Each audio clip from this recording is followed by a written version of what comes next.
La estratégica ubicación geográfica de Cartagena la ha convertido siempre en plaza fuerte codiciada por todas las civilizaciones.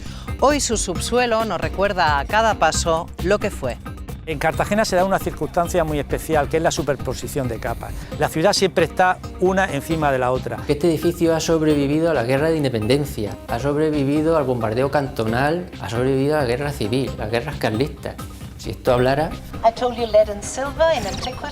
Cartagena ha tenido que sobreponerse a ese desastre que es perder toda la industria, perder toda la marinería. Ahora Cartagena mira al futuro yendo a buscar su identidad en el pasado para renacer y reinventarse de nuevo. Somos la gran desconocida. Cuando nos visitan turistas de todo el país, se van con un buen sabor de boca de decir, no nos esperábamos esto de Cartagena, ¿no? Cartagena es como el ave fénix. Cada vez que se levanta, se reinventa.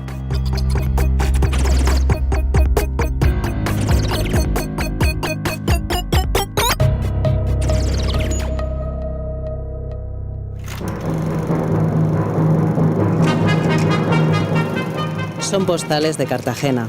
Con 3.000 años es la ciudad más antigua de España, muy marcada por su historia, pero también por su tradición militar y por su industria. Una ciudad blindada por su costa, siempre anhelada, siempre transformándose en un vaivén constante de destrucción y reconstrucción.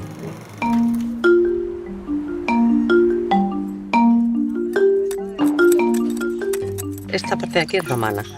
Lo que es esta parte de aquí, que es la parte de la continuación del podio. Esta parte de aquí es del siglo XVIII.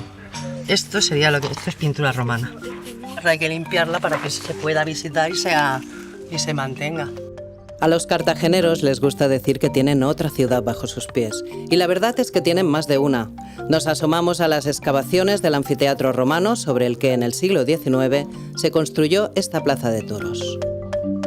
Lo que vemos son parte de las ruinas del edificio del siglo XIX, cuya construcción sepultó las ruinas del pequeño coliseo del siglo I.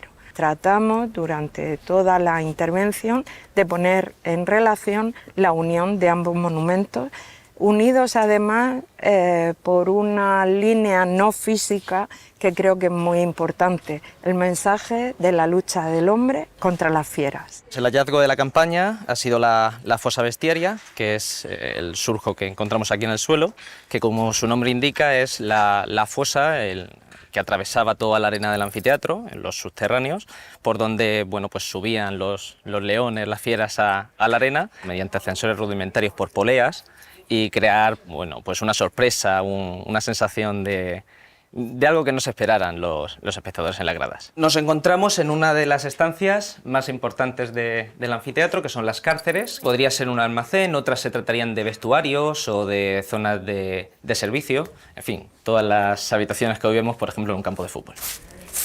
El ayuntamiento está tratando de reinventarse y a través de la recuperación de sus restos arqueológicos poder devolver también nuestro casco histórico, revalorizarlo y ponerlo para el uso y disfrute diario, no solamente de los turistas, sino del ciudadano de a pie. Cartagena es como el ave fénix. Cada vez que se levanta se reinventa y tiene que volver a pensar en cuáles son sus raíces y renacer. Este es uno de los locales cartageneros más emblemáticos. Al mando del Columbus lleva 60 años Félix Sánchez. Algunos le llaman el faro de Cartagena porque desde su terraza ve pasar todo lo que se cuece en la ciudad. Aquí cuando existía, que hasta hace unos años ha existido la obligación, la mili obligatoria, pues los que estábamos en esta zona sobre todo, pues casi podíamos vivir con los militares que había. Cartagena desde siempre ha asimilado en perfecta simbiosis la presencia, siempre simpática, de esa juventud indígena o forastera que durante unos meses de su vida pondrá con sus uniformes una nota más de color. Pusimos un buen televisor grande para que vieran el fútbol y luego le compramos un aparato para que echara películas. El café asiático, si sale de Cartagena y no ha probado el café asiático, el caldero, como no ha venido a Cartagena. Aquí tenemos la mezcla que lleva licor 43, canela, limón y brandy. El asiático se puede tomar a cualquier hora. Quizás es un poco mejor tomarlo por la mañana recién levantado, cuando te vas al despacho, cuando te vas a trabajar. Aquí se tomaba muchísimo los obreros de Bazán, los obreros de refinería y todo, porque por la mañana esto calienta mucho, da fuerza.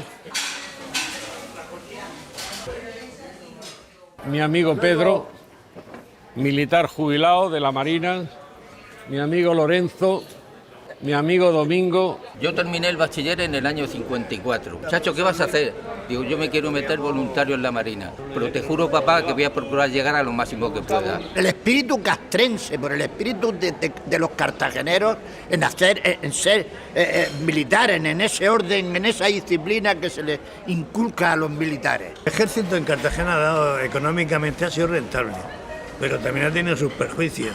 Aquí todo el mundo habla de los bombardeos de Guernica, los bombardeos de Madrid, pero la ciudad, yo soy viajante, la ciudad que más refugio hay en España es en Cartagena. Claro, es que y tuvimos noches de 5 horas de bombardeo y ningún medio de comunicación habla de eso. Cartagena ha tenido que sobreponerse a ese desastre que es perder toda la industria, perder toda la marinería y todo el ejército. Quiere decir que empezamos a vivir de los servicios y del turismo.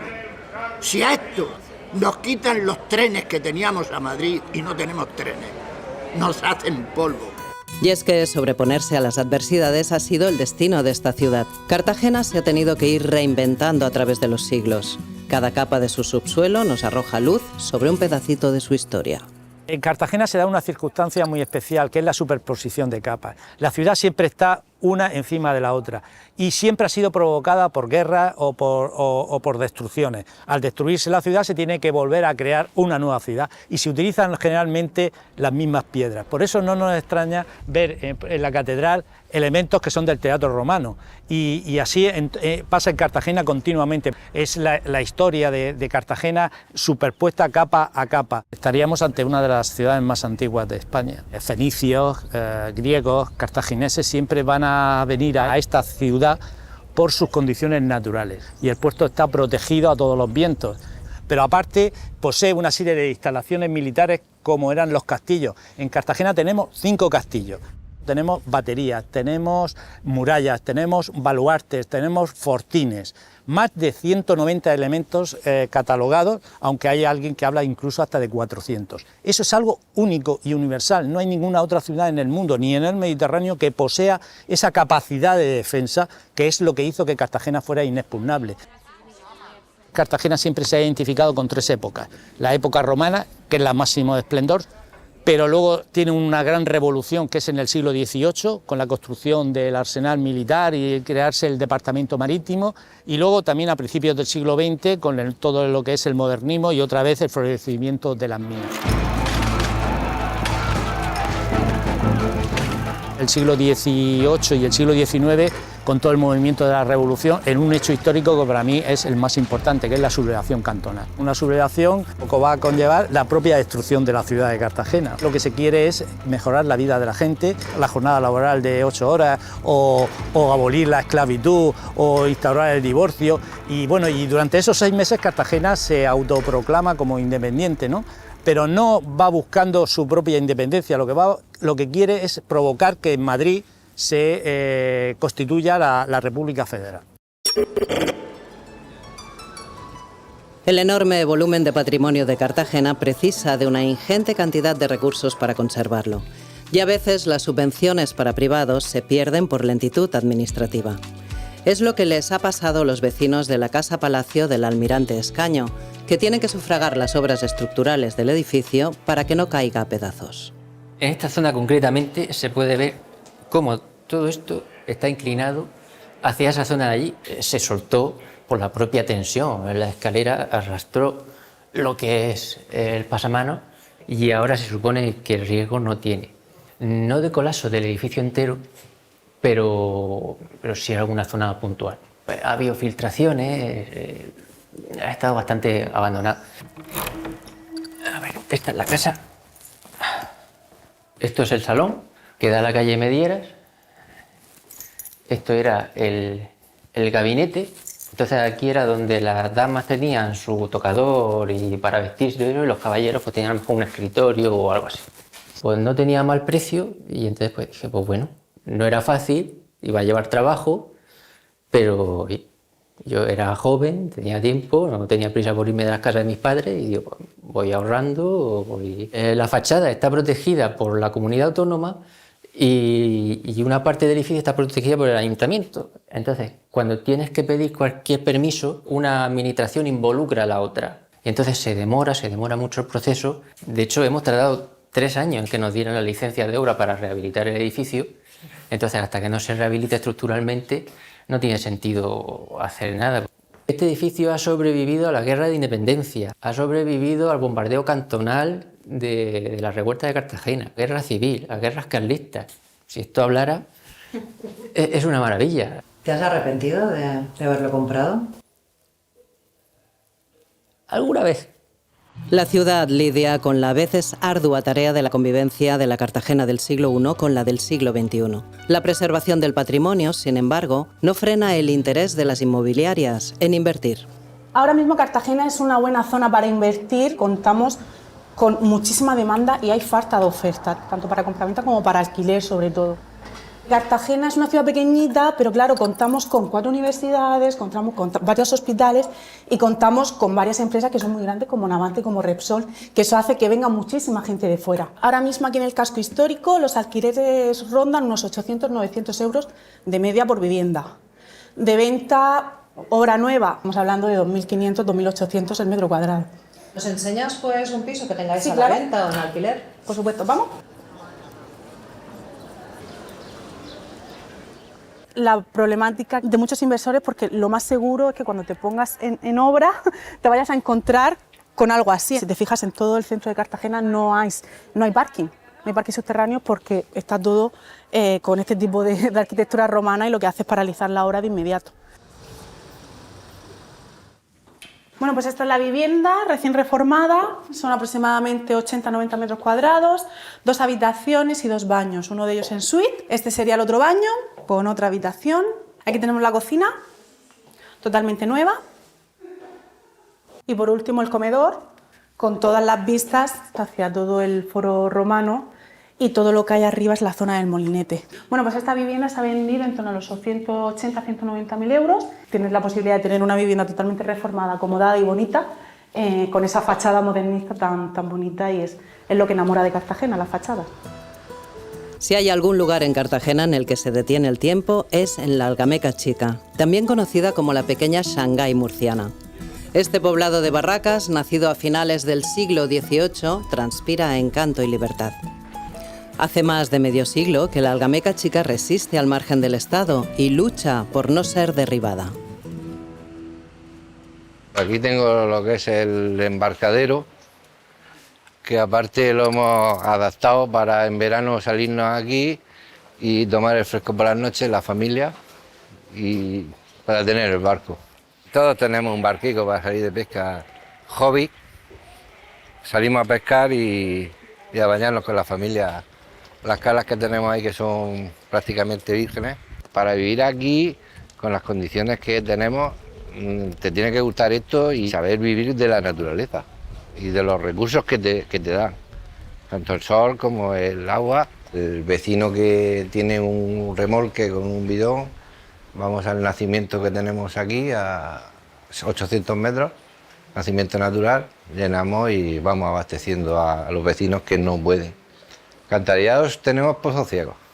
Cada cierto tiempo alguna administración pues está detrás nuestra porque nos quieren echar.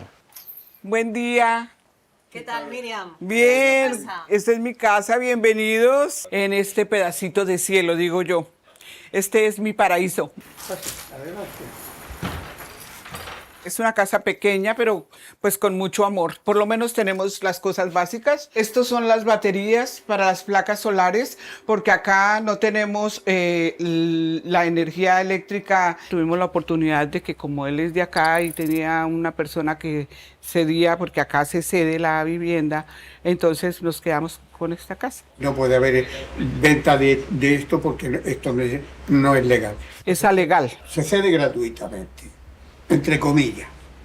Bueno, hay cosas, ¿no? Pues entre familias, pues uno nunca sabe cada cual cómo llevará lo suyo, sí. ¿no? Para los estamentos es una cosa como incómoda, pero como esto lleva ya tantos años, no pueden quitarlo. No son chabolas, son barracas. Realmente es un poblado de segunda residencia y es el vestigio del pasado de cómo se veraneaba en Cartagena hasta hace 100 años. Hasta la llegada del automóvil y la electricidad, en Cartagena se veraneaba así. Y por muchas circunstancias ha quedado como una burbuja del pasado congelada en el presente, ¿no? O sea, no sabes si estás en el siglo XX o en el siglo XXI o en el siglo XIX y no sabes si estás en Europa o en África o en Sudamérica o en el Oriente Asiático, ¿no? ¿Qué es lo que pretendemos nosotros? Nosotros pretendemos declarar el poblado como bien de interés cultural por su carácter etnográfico, no por sus valores monumentales, que no los tiene, por sus valores artísticos, que no los tiene, pero sí por sus valores antropológicos. Como podéis ver, pino, es una cabaña de pino. Y aquí tenemos, como yo normalmente no nos quedamos aquí, pues tengo un sofá cama por si quiero hacerlo, pero normalmente pues, la usamos más para eso, para tomar café, para comer, para cenar. Se dan circunstancias que no nos permiten hacer cosas, por ejemplo, el tirar las casas y hacerlas de obra, pero sí el arreglarlas, si quitamos la madera, ponemos una maderita nueva y el techo se va, o sea, se pueden arreglar las cosas y pintar y mantener. Yo recuerdo en aquella época, que estoy hablando hace 60, 65, 70 años casi, que veníamos por aquí y esto se llenaba, que venían en carros, en galeras, y la familia andando desde Cartagena a comerse la tortilla, el conejo frito y la sandía y el melón lo metían en el agua con un saquito para tomárselo fresquito después. Para mí la algameca es algo muy especial, muy especial. No, esto para mí no tiene precio.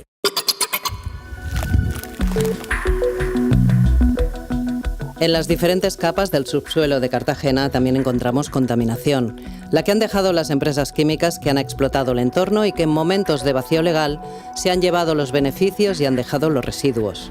Hartos de décadas de buenas palabras, los vecinos exigen soluciones ya. Cartagena limpia. Cartagena limpia. Por una Cartagena limpia de humos. Una empresa que deja fosfoyesos, que deja cadmio, que deja metales pesados cancerígenos, se va de allí, de esos terrenos, y no los limpia durante 3 décadas, pues no me parece ni medio normal, vamos. Sí a la solución. Pasan los años y seguimos en Cartagena con unos terrenos contaminados que están produciendo enfermedades, cánceres. No al polvo. Ya está bien. De que mientan, de que engañen, cuando saben que hay gente que a consecuencia de eso está perdiendo la vida. Y yo lo digo directamente por lo que a mí me toca. Primero fue mi hija y ahora mi hijo, con 45 años, también está luchando contra un cáncer. Los vecinos nos estamos envenenando y nosotros lo que queremos es luchar por nuestra salud. Hace 24 años el CROS cerró y en 2008 Cinsa cerró su fábrica. La ley dice que contamina paga, pero aquí en Cartagena que contamina cobra. Se llevan los cuartos y si te vi no me acuerdo. Vamos a las zonas contaminadas de la mano de un experto. Cartagena tiene 3 zonas declaradas contaminadas. Esto es una base ácida de española de zinc. Eso puede tener 15 metros, 16, 20 de profundidad. El tema de mover 1.500.000 metros cúbicos de material fuera de la parcela, pues no es fácil. Nos miremos con un camión normal, pues lleva 21, 22 metros cúbicos. Pues si tenemos 1.500.000, vamos a sumar los camiones. Por otro lado hay un problema adicional. Hay que hacer un vertedero de residuos peligrosos para poder acoger estos materiales. Bueno, la zona del Hondón, un poquito más abajo, es donde estaba la empresa Potasa y Derivados. Las zonas donde más radiación había se la han llevado ya, Excro se la ha llevado. En el Hondón hay los lodos de fosfato, que estamos hablando de en torno a 700.000 metros cúbicos, y las piritas. Las piritas son semejantes a los materiales ácidos que hay aquí en Española de zinc, que pueden ser ingeridos, pueden ser inhalados, es una de las causas de cáncer, claro. ¿Esto quién lo va a acabar pagando? Esperamos que no sean los ciudadanos.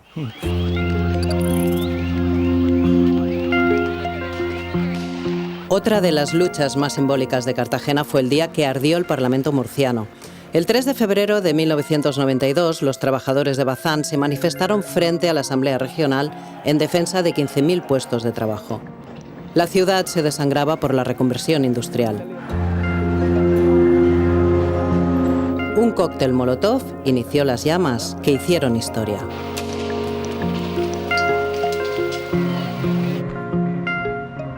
Más de 3 décadas después, 2 de sus protagonistas se reúnen en el lugar donde se libró la batalla. Hola, ¿qué hay? 32 años han pasado. Nada menos que 32 años han pasado. Una crisis que se coincidió todo. Fue una tormenta perfecta, digamos. Ese día venía el presidente de la comunidad autónoma a hacer una comparecencia aquí a la Asamblea y vinimos a hablar con él.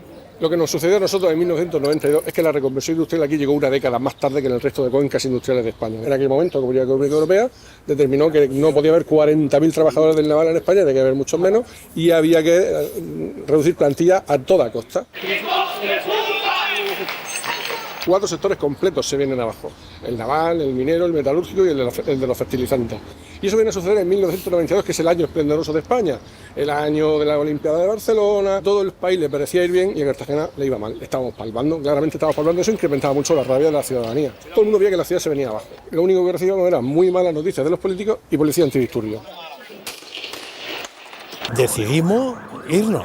Ya, son las 5 de la tarde marcharnos. El error que cometió la policía es dispersarnos y todo apunta a que alguien con un cóctel Molotov, que se hace muy sencillito, tiró, y con la mala fortuna, lo veníamos hablando, que el material de las cortinas no era precisamente algo. Las llamas saliendo por las ventanas fue muy espectacular. ¿Qué pasaba en Galicia? Estaba Juan Fraga. Bueno, Fraga era un peso pesado del Partido Popular y le daba mucho miedo al Partido Socialista del Gobierno enfrentarse a Galicia y a Fraga. ¿Qué pasaba en Cádiz? Pues la diputada de Cádiz era la esposa del presidente del Gobierno, que era Carmen Romero. Pues aquello era también intocable. Nosotros estábamos mucho más desprotegidos. Esa foto del Parlamento ardiendo nos puso en la agenda. Si eso se volviera a repetir, ¿la gente se movilizaría? Pues yo quiero pensar que sí. El equipo de arqueólogos de la Comunidad Autónoma de Murcia, dirigidos por el catedrático Sebastián Ramallo, ha encontrado cerca de la Catedral Antigua de Cartagena restos de columnas y parte de una estructura que podría pertenecer a un teatro romano similar al existente en Mérida. La sorprendente aparición del teatro romano, del que no se tenía ninguna documentación, se convirtió en la punta de lanza del desarrollo arqueológico y patrimonial de Cartagena tras la crisis de los 90. Sin la potente industria ni la inyección económica de los militares, la ciudad se vio obligada a cambiar de rumbo y apostar por nuevos retos. Somos la gran desconocida. Cuando nos visitan turistas de todo el país y del extranjero, se van con un buen sabor de boca de decir, no nos esperábamos esto de Cartagena, ¿no?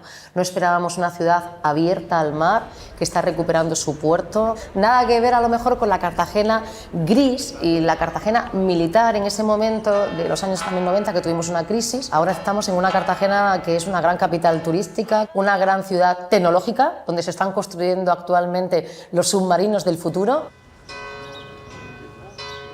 No se entiende, de hecho, Cartagena sin su armada, sin la actividad militar. No tiene nada que ver, por supuesto, porque ahora ya no se hace la mili aquí y ahí estamos explotando también el turismo de nostalgia, porque aquí hicieron la mili, por ejemplo, Loquillo o Ferran Adrià, ¿no? Y cuando lo cuentas dices, hay que ver, en ese momento hubo salseo en Cartagena. Lo que queremos desde el Ayuntamiento de Cartagena es que quien ha contaminado descontamine. Lo que pedimos a las empresas para que actúen es un proyecto que garantice que no hay peligro para la salud pública y que garantice que ese suelo se puede recuperar para el desarrollo y crecimiento de la ciudad. Si no presentan ese proyecto con todas las garantías, en 3 meses actuaremos nosotros y les pasaremos la factura. Para nosotros es fundamental un trazado ferroviario del siglo XXI para mejorar cercanías con Murcia, pero también, por supuesto, para que llegue la alta velocidad. Es más, estamos peor que el siglo pasado, porque nos han cerrado conexiones directas con Madrid. Y qué decirte del corredor mediterráneo, ¿no? Nuestro puerto necesita conectividad con Europa a través del corredor mediterráneo para seguir siendo competitivos. Creo que tenemos una gran oportunidad, que son los fondos europeos, no perder ese tren.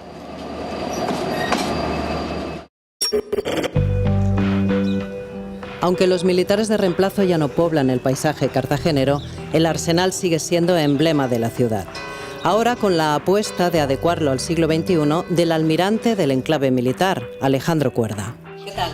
Hola, buenas tardes. ¿Cómo está, almirante? ¿Qué tal? Ana, buenas tardes. Bueno, bienvenidos al Arsenal de Cartagena. Todo lo que se está viendo aquí es el Arsenal. El Arsenal en plena ebullición. Aquí tenemos los diques donde se construían los buques y luego en este taller de jarcias, que ahora mismo es la base de submarinos precisamente, se les pertrechaban de pertrechos y al final acababan aquí. Este era el final del barco ya. Estamos embarcados, no solo este Arsenal, sino la Armada entera, en lo que es la transformación digital. Acercarnos a las nuevas tecnologías y las estamos incorporando a este arsenal. Inteligencia artificial, proceso de datos, robotización.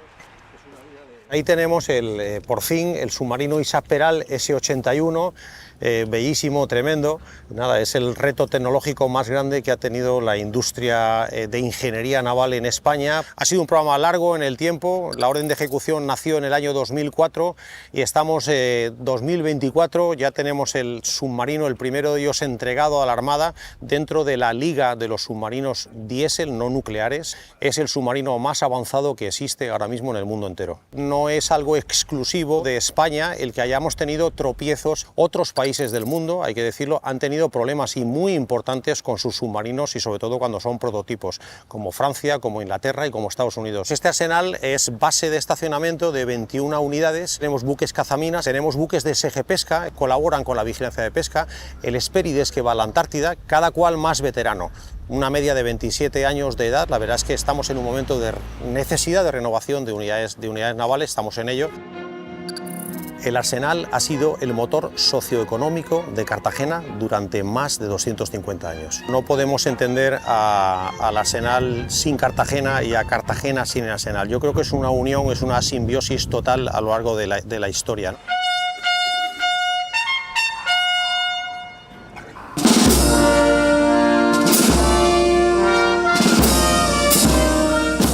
Es un privilegio, la verdad, estar tan imbricado en Cartagena y con su sociedad, ¿no? La sociedad civil tira muchísimo de nosotros, nos sentimos muy arropados, con muchísimo cariño. La agenda social del almirante del Arsenal de Cartagena es muy importante.